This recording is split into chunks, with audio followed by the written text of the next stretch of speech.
Entonces vamos a empezar hablando de dengue. El dengue es una enfermedad viral que es transmitida por artrópodos. Hay 4 serotipos de dengue, entonces por eso uno le puede dar 4 veces en la vida. Pues esta enfermedad es transmitida principalmente por el mosquito Aedes aegypti, específicamente por las hembras de este mosquito.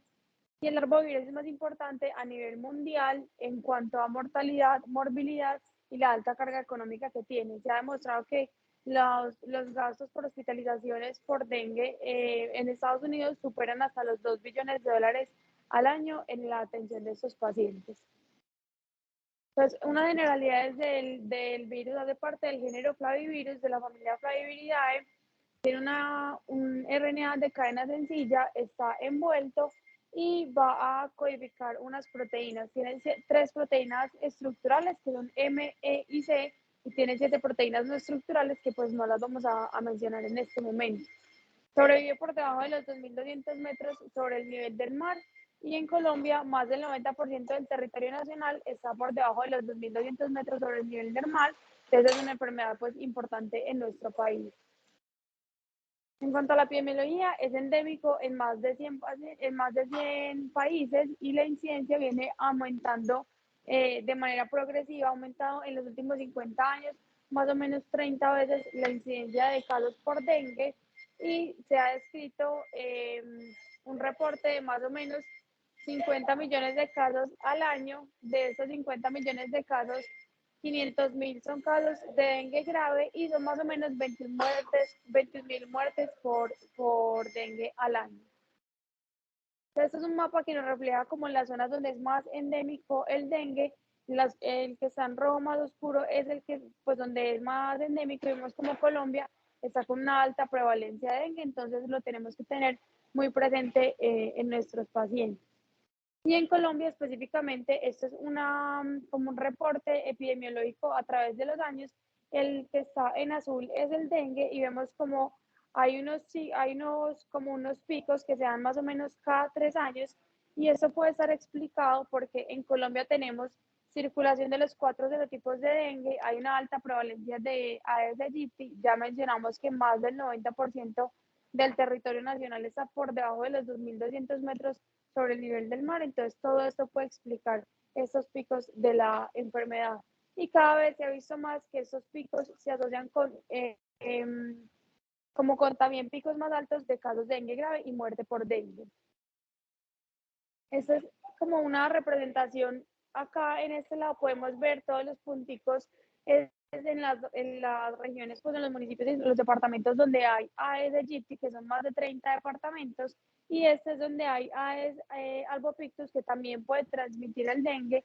Vemos que no es tan común en Colombia, pero se ha descrito más o menos en 29 localidades. Pero vemos que la Aedes aegypti tiene una alta prevalencia en nuestro país, y por eso puede explicar tantos como la prevalencia tan alta del dengue.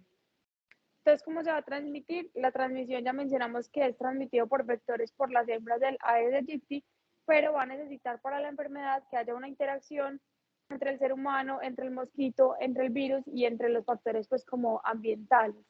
Este es un mosquito que es urbano, que predomina pues como en contenedores de agua o en agua estancada, que esté como que haya tenido como un mal proceso, y generalmente proliferan con la lluvia, con los cambios climáticos. Entonces ahí es donde se disparan más los casos de dengue. Este es el ciclo de la infección por dengue. Primero el mosquito va a coger el dengue después de haber picado o pues de haberse alimentado de una persona infectada. Cuando se infecta, el virus va a proliferar principalmente en el intestino, en otros tejidos, luego de migrar a las glándulas salivares, que ahí ya se vuelve como virulento, y que eso se demora más o menos 8 a 10 días. Y una vez prolifera las glándulas salivares, cuando se va a alimentar de otro ser humano, ahí ya lo puede infectar. Y una vez lo infecte, el periodo de incubación para el inicio de los síntomas y para que ese ser humano se vuelva virémico y sea capaz de infectar a otro mosquito son más o menos 4 a 7 días. Y esto es un poquito de la fisiopatología del dengue. Lo que va a pasar es que el dengue va a ser captado por macrófagos, por células dendríticas. Esto va a generar una respuesta inflamatoria con liberación de NS1, de mediadores inflamatorios. Se va a liberar también el virus de estas células, y se va a activar la respuesta inmunitaria con la activación de células T y natural killer. Todo esto va a liberar citoquinas y mediadores inflamatorios que van a migrar a los vasos. En los vasos esta respuesta inflamatoria va a favorecer la degranulación de neutrófilos, la trombocitopenia y va a haber una interacción del NS1 con el glicocálix de las células endoteliales, que esto va a favorecer la extravasación del plasma, que nos va a explicar la mayoría de las manifestaciones del dengue grave. Entonces, luego de la transmisión, luego de la picadura, el virus se replica en los ganglios linfáticos locales. En más o menos 2 a 3 días se disemina por vía hematógena y van a circular en el plasma más o menos por 4 a 7 días. Casi todos los pacientes que se presentan en el momento de la fiebre o de la fase febril, que ya la vamos a mencionar más adelante, en ese periodo de tiempo van a estar virémicos, entonces se debe hacer un aislamiento por vectores. Y la eliminación del virus se va a presentar días después de la efervescencia, que es la caída de la fiebre, que ya la vamos a mencionar.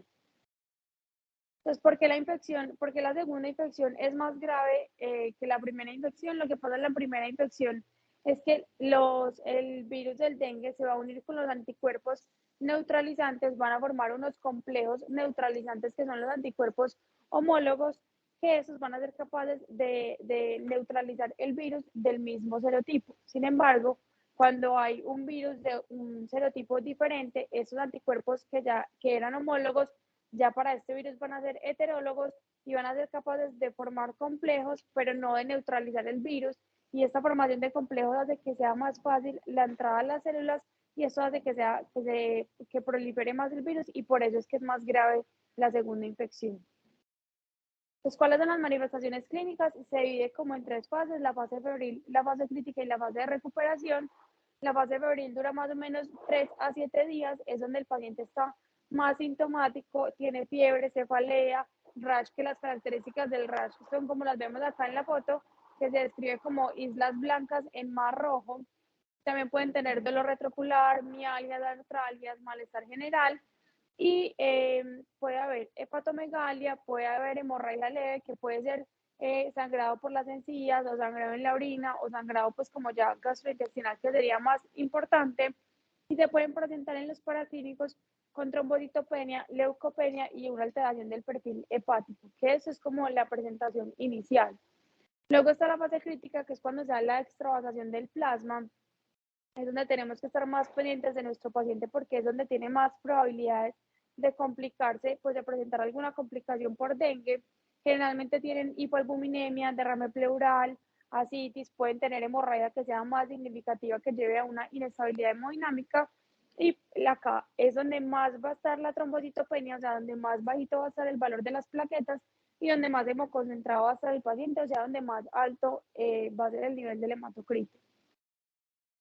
Y en la fase de la recuperación ya es cuando se mejora esa permeabilidad vascular, que sea más o menos 48 a 72 horas después de la fase crítica. El paciente empieza a presentar mejoría de los síntomas. Sin embargo, el rash y la fatiga, pues los síntomas como de astenia y anemia, pueden persistir hasta semanas después de haber presentado la infección. Y en estos pacientes, en la fase ya de recuperación, como al inicio se hizo una reanimación hídrica tan importante, acá pueden presentar signos de sobrecarga hídrica, no asociados al virus, no asociados a la enfermedad, sino asociados como a la reanimación. Entonces, esta es una gráfica que pues creo que todos hemos visto como un resumen de la enfermedad por dengue. Entonces, tenemos la primera fase, que es la fase febril, que es donde ya mencionamos el paciente está más sintomático, es donde tiene la temperatura más alta, puede estar deshidratado. Acá el hematocrito empieza apenas a subir y las plaquetas empiezan a bajar, pero no va a ser un cambio tan significativo. Y en esta fase es donde el paciente tiene la viremia más alta, donde puede contagiar pues a otros mosquitos que lo piquen. Luego está la fase crítica, que es más o menos del tercer al quinto día. Acá ya el paciente no va a tener fiebre, es donde la temperatura ya cae, pero es donde más tiene riesgo de hacer una hemorragia que lleve a un choque hipovolémico, que haga una falla de órganos. Y acá, como lo mencionamos, es donde el hematocrito va a estar en su punto más alto y las plaquetas van a estar en su punto más bajo. Acá ya la viremia no va a estar, o sea, ya la viremia va a estar disminuyendo, pero va a haber un aumento progresivo de IgG e IgM acá en la fase crítica. Y ya finalmente en la fase de recuperación, ya va a haber la reabsorción de líquidos, como ya mencionamos, va a haber mejoría de esa extravasación del plasma. Acá se empiezan a recuperar las plaquetas y el hematocrito empieza a disminuir ya a su valor normal, a su valor inicial. Y acá es donde más altos van a estar, pues donde más vamos a encontrar los valores de IgG e IgM a partir más o menos del quinto al sexto día. Entonces, ¿cómo se define un caso de dengue con lo que mencionamos anteriormente? Un caso probable de dengue es una enfermedad febril que dure menos de 7 días y que tenga dos o más de los siguientes síntomas, que son los síntomas que hemos mencionado con los que generalmente se presentan los pacientes. Cefalea, mialgias, artralgias, dolor retrocular, exantema, hemorragias y que el paciente haya estado en un área endémica en los últimos 15 días o haya tenido contacto con una persona con dengue, pero como ya vimos, pues más del 90% del territorio nacional es área endémica para dengue. Caso probable con signos de alarma la misma definición del caso probable, pero que el paciente tenga alguno de estos, que son los que nos tienen que prender la alarma, que el paciente puede tener un deterioro progresivo o un mal pronóstico, y es que tenga un dolor abdominal intenso que no mejore, una emesis persistente, diarrea de alto débito, que esté somnoliento, que tenga hepatomegalia dolorosa más de 2 centímetros por debajo del reborde costal, que el paciente esté oligúrico o que tenga leucopenia y trombocitopenia que vengan como en deterioro. Y el caso probable de dengue grave es cuando se da ya esa extravasación del plasma que lleva ya manifestaciones graves, hay sobrecarga hídrica, puede haber choque hipovolémico, puede haber síndrome de dificultad respiratoria, pueden tener hemorragias tan marcadas del tracto gastrointestinal que presenten un compromiso hemodinámico y ya hay otras manifestaciones más graves que son manifestaciones de compromiso de daño de órgano que pueden presentar miocarditis, encefalitis, hepatitis, pero son manifestaciones que no son como tan comunes en estos pacientes. Y caso confirmado es ya cuando tenemos un caso probable de dengue, sea con o sin signos de alarma, que hayamos tenido una confirmación virológica o confirmación epidemiológica por el nexo. Entonces, ¿cómo va a ser el enfoque de estos pacientes? Tengo que empezar preguntándoles el día y la hora más o menos del inicio de los síntomas, porque puedo saber más o menos en qué fase de la presentación clínica está mi paciente y cuándo tengo que poner más atención que vaya a empezar esa fase crítica. Hacer una cronología y evolución de la fiebre y de los síntomas en general, cómo han evolucionado, qué fue lo primero que empezó para intentar diferenciar en qué fase estoy, buscar siempre los signos de alarma y las manifestaciones graves que muchas veces el paciente no los va a decir, sino que los tengo que indagar uno por uno y preguntar todos los antecedentes personales y sobre todo si el paciente tiene riesgo social, si tiene un apoyo social, un grupo de apoyo que lo puedan como acompañar durante esta enfermedad o si el paciente debe estar hospitalizado por su bajo soporte social.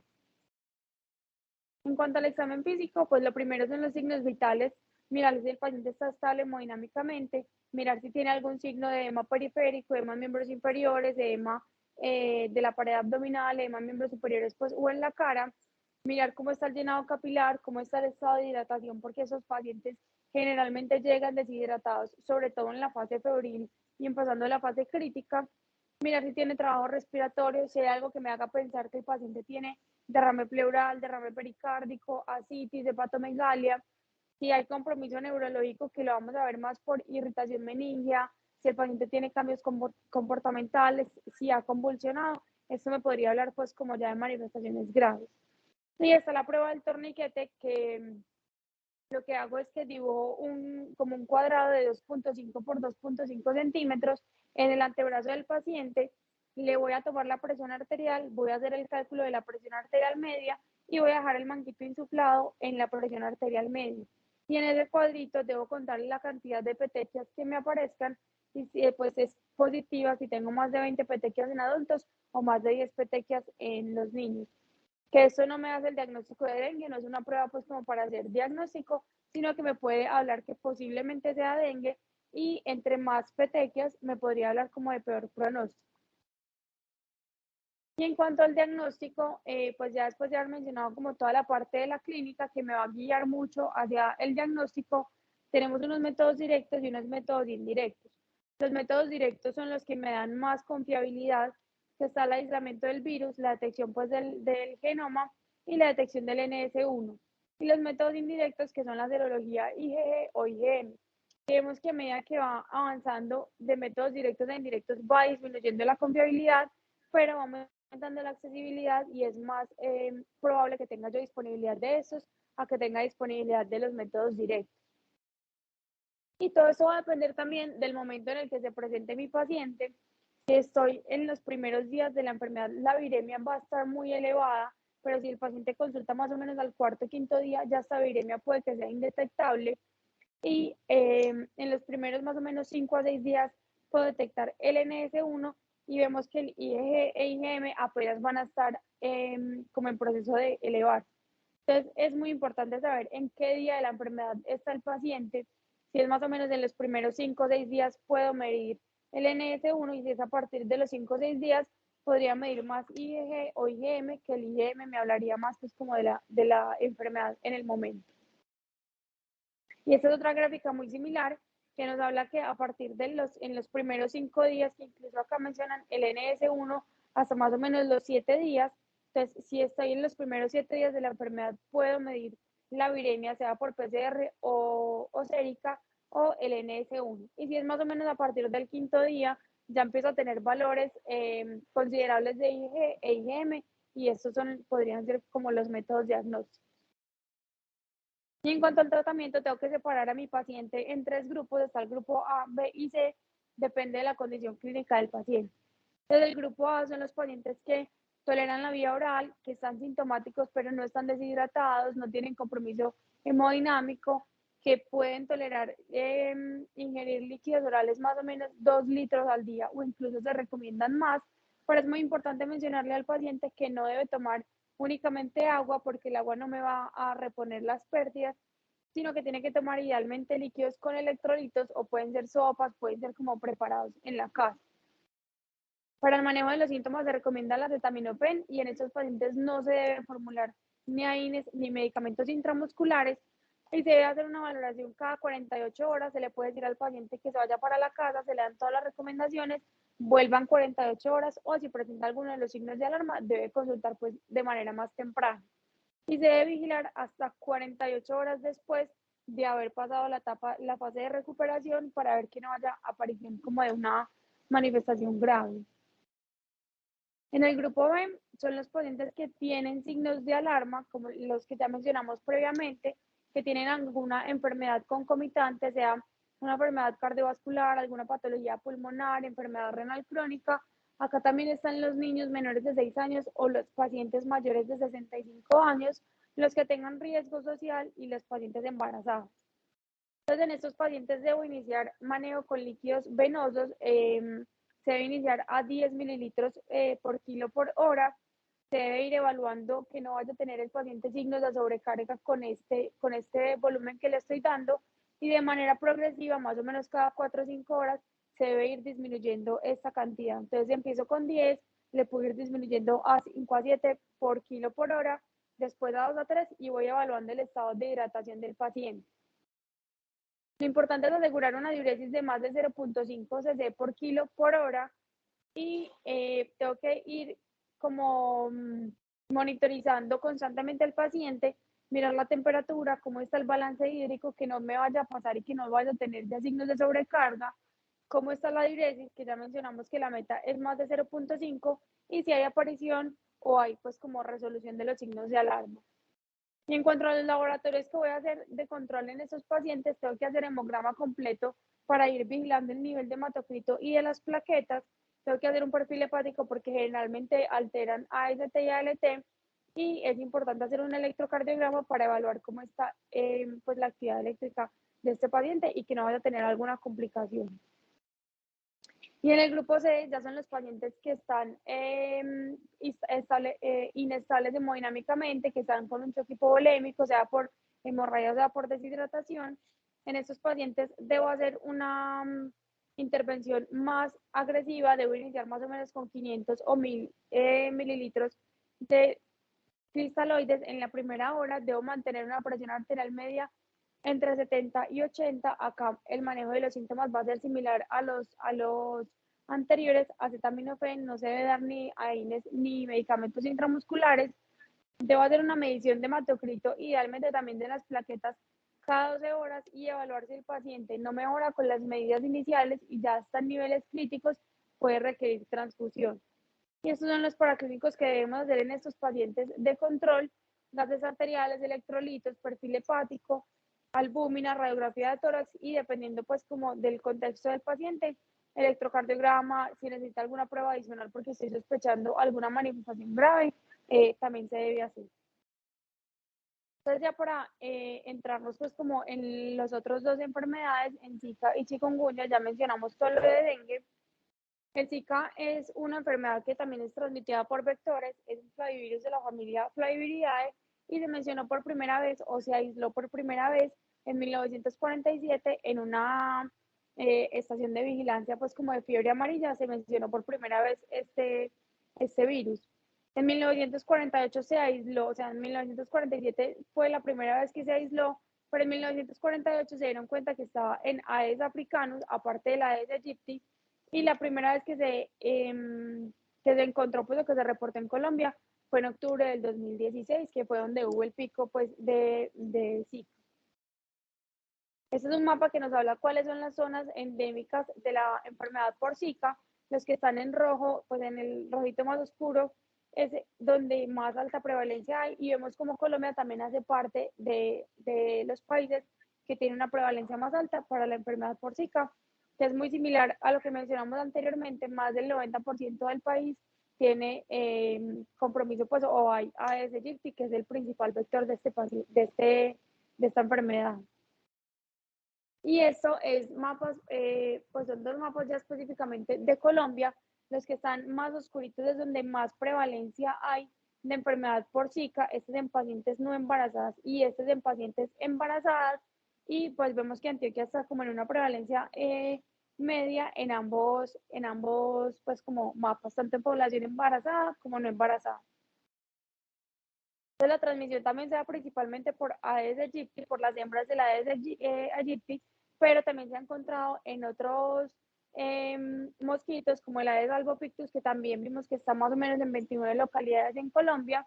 Y también se ha demostrado, aparte de la transmisión por vectores, que es igual a la del dengue, también se ha demostrado que puede haber transmisión sexual, transmisión vertical, pues como de la madre al feto, y por transfusiones sanguíneas, no únicamente por vectores, sino que también se puede transmitir por estas vías. Y por eso se recomienda, pues como en las guías de tratamiento, que si un paciente ha tenido contacto con una persona que esté infectada o contacto o que haya estado en un área endémica, se recomienda usar métodos de barrera o pues abstinencia en el peor de los casos para evitar la transmisión de la enfermedad. Entonces, ese es como más o menos el ciclo de la transmisión del Zika. Hay un ciclo que es selvático, que se da principalmente en los primates, y es que el mosquito se va a ir transmitiendo igual como lo habíamos mencionado con el dengue. El mosquito va a picar a un primate, lo va a infectar, después otro mosquito lo pica y se va a infectar. Este es el ciclo selvático, y estos mosquitos pueden infectar pues o pueden picar a los humanos luego de haber cogido el virus de los primates, y acá va a haber un ciclo que es urbano. Entonces tenemos el ciclo selvático que se da principalmente en los primates y un ciclo urbano que ya se da entre humanos y mosquitos, muy similar a lo que habíamos mencionado con el dengue.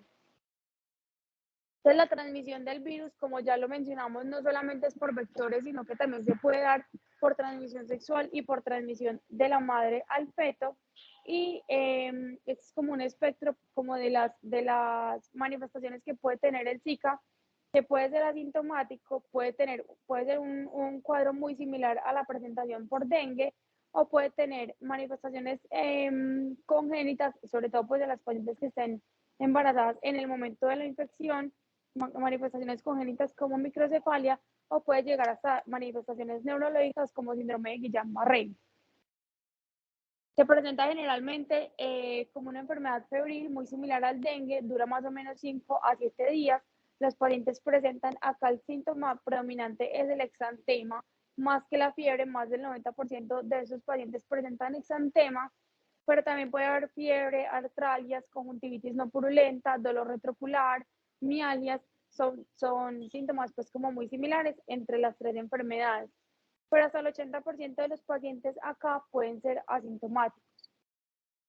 Este es como el tropismo del virus del Zika, tiene preferencia por las células de la placenta, por las células del cerebro, y por eso podemos tener las manifestaciones de microcefalia o de manifestaciones neurológicas como Guillain-Barré o meningitis.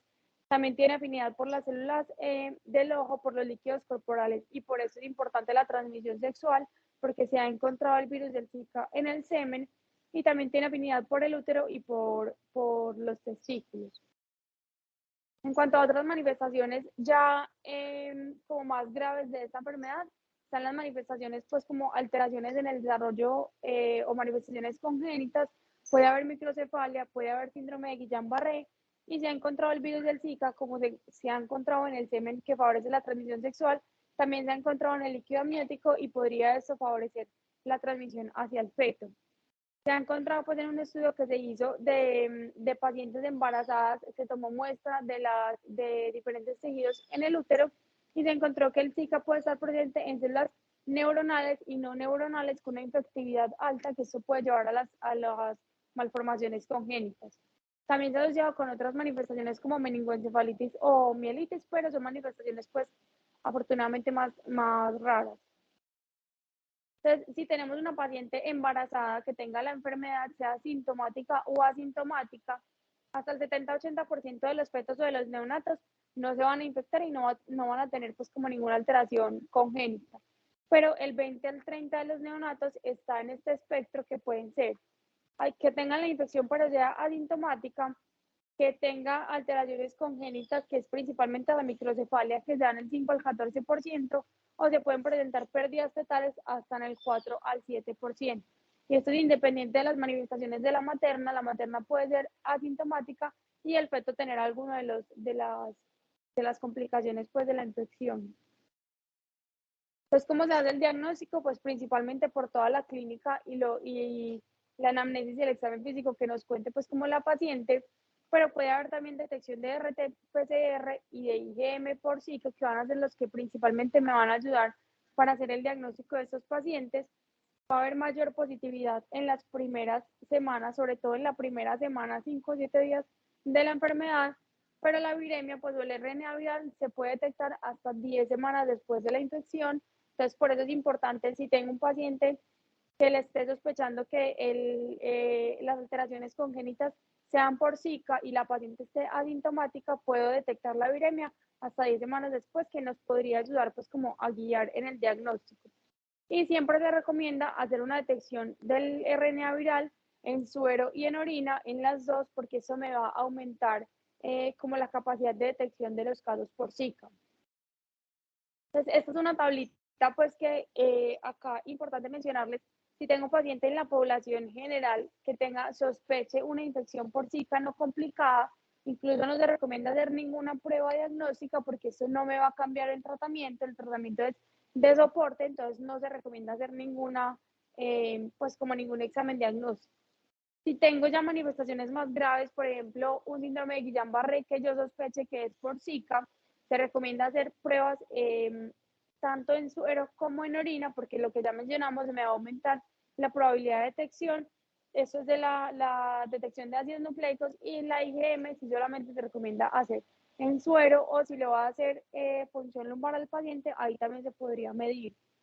Y en general en pacientes embarazadas, importante mencionar, así sea por exposición, sea sintomática, sea asintomática, se recomienda una detección seriada tanto en suero y en orina en todos los escenarios de los ácidos nucleicos. Entonces, importante, si lo voy a pedir, que sea en suero y en orina, porque me va a aumentar pues como la detección.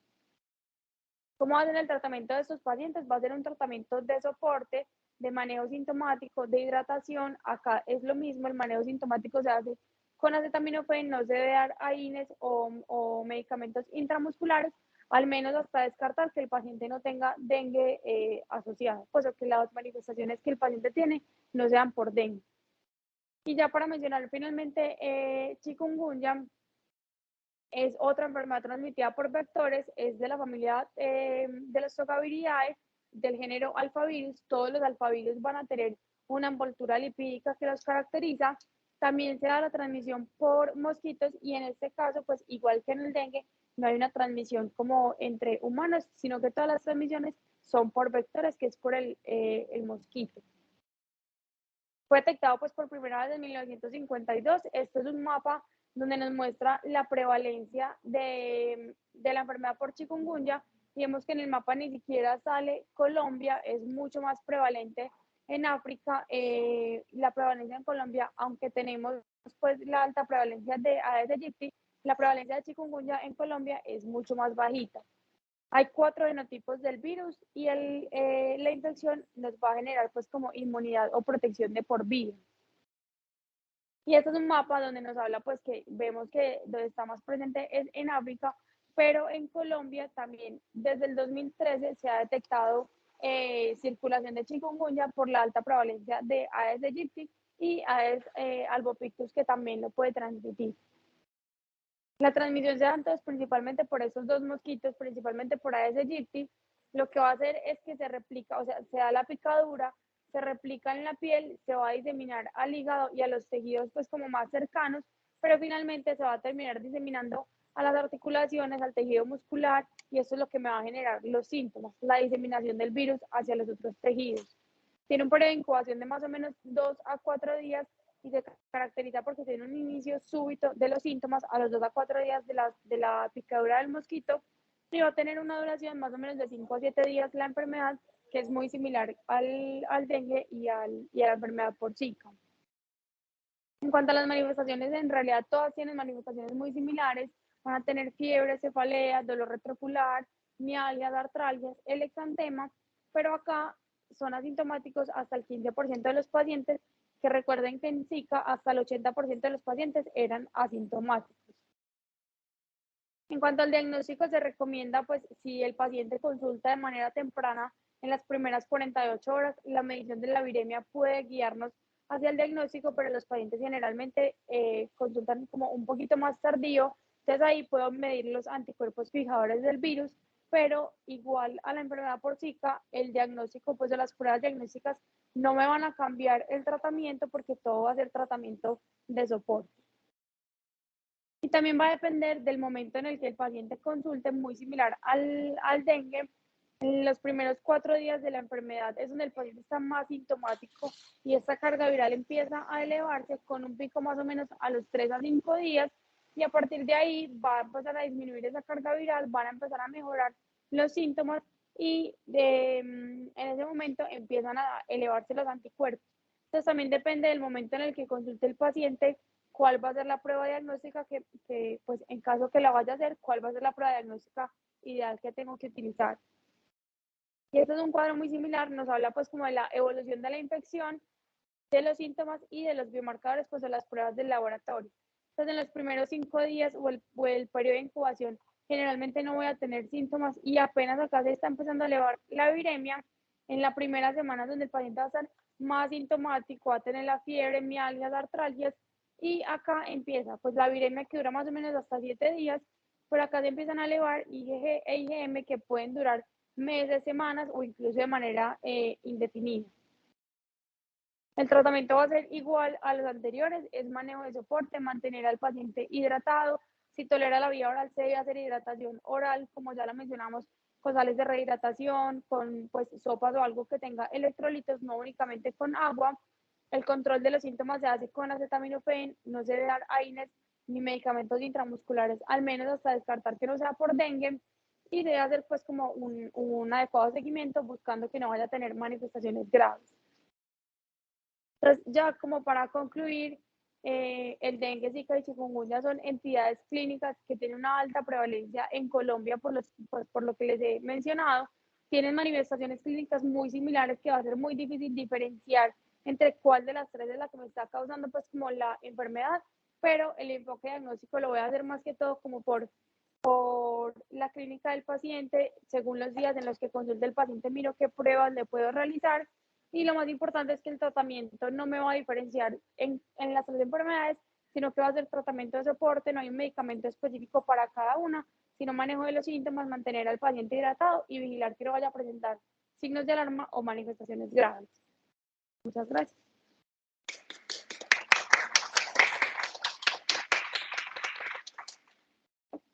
No sé si tienen alguna duda, alguna otra.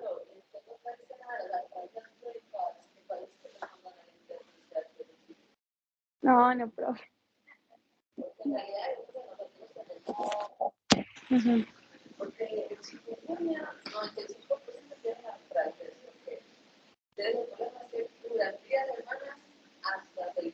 Ujú.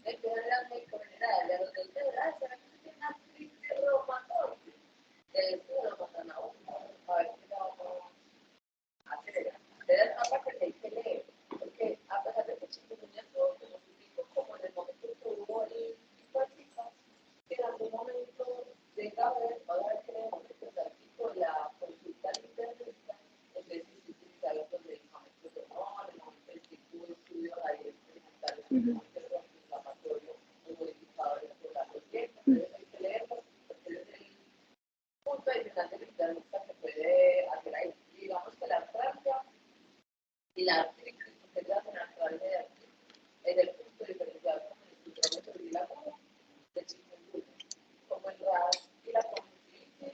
Tóxico.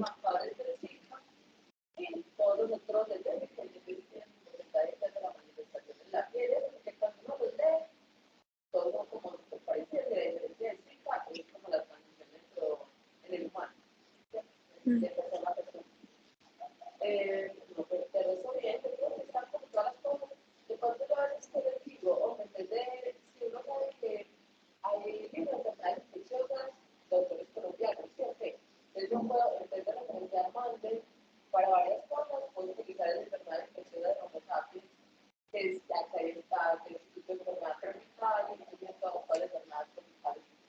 Listo. Listo.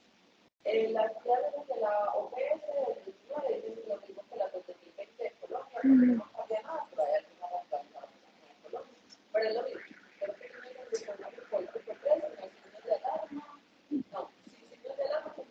Y grave.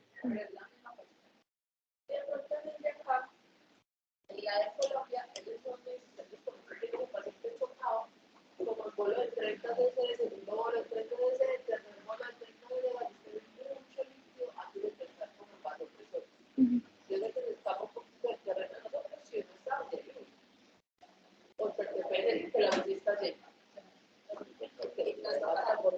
Vamos a apoyar la fotografía igualmente, pues, para no sobrecargar al paciente, vamos a hacer, ver cómo está esa vena acá, se sensible para no llegar realmente a sobrecargar al paciente, con dengue grave.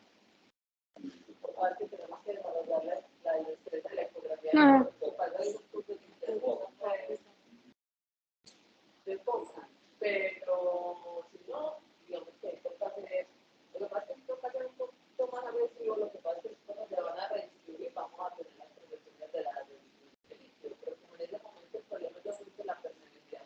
ujú.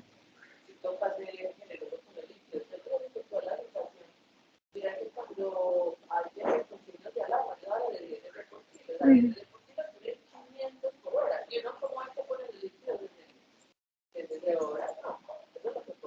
Sí.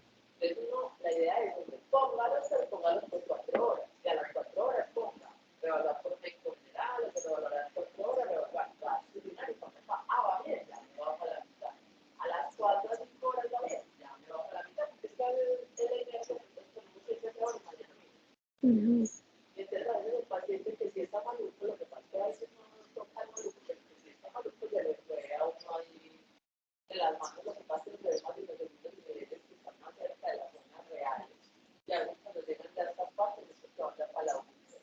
De hecho, es endémico para dengue. De hecho, es endémico para dengue. Entonces, no tiene que estar tan alejado pues, como de la ciudad. Nosotros mismos tenemos un municipio cerca de que es endémico para dengue.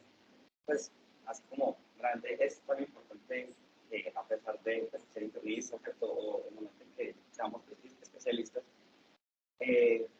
dejemos al paciente a urgencias. O sea, no, porque es que muchas veces lo que dice la profe, tenemos al paciente consciente en el, o movimientos en el piso y que lo ven en medicina general. Pero entonces el médico que está en también se ocupa y no lo vuelve a ver hasta que sabe cuándo. Entonces son pacientes que lo suben a piso con un equipo de 5 y luego están en náusea. Entonces, como, hombre, debemos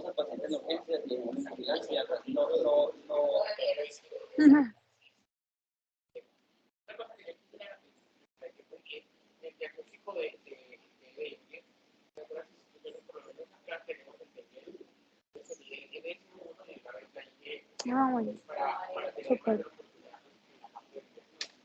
Tenemos también algunos casos, casos negativos, sobre todo, yo he visto de los pacientes que de pronto participaron en investigaciones de vacunar contra el dengue, que tienen que ser más, pues, como, para entenderlo, puede ser algo. Pero es una de las cosas que tienes que preguntar, porque pues, aquí tenemos el menú, una cromatografía, el paciente puede ayudar. Y cuando nosotros los pues, digamos, el diagnóstico serológico, no se recomienda en ese momento que no primero los cambios de tipo de enfermedad, que se puede crear demasiada dieta, o se llama cuando ya llega, ya el paciente. Y lo otro es lo diferente, pues, de cada una de las tres condiciones. Pero las expresiones crónicas son tocadas, contrario, la alimenta que vino de duraba al doctor, la situación, pero, y no tenía respuesta, solamente las alteraciones crónicas son ciertas, ¿no? Sí, yo revisé y... Todo, pero hay algo que se han evaluado para ver mucha población, por lo menos de aquí, de aquí que participaron en el estudio.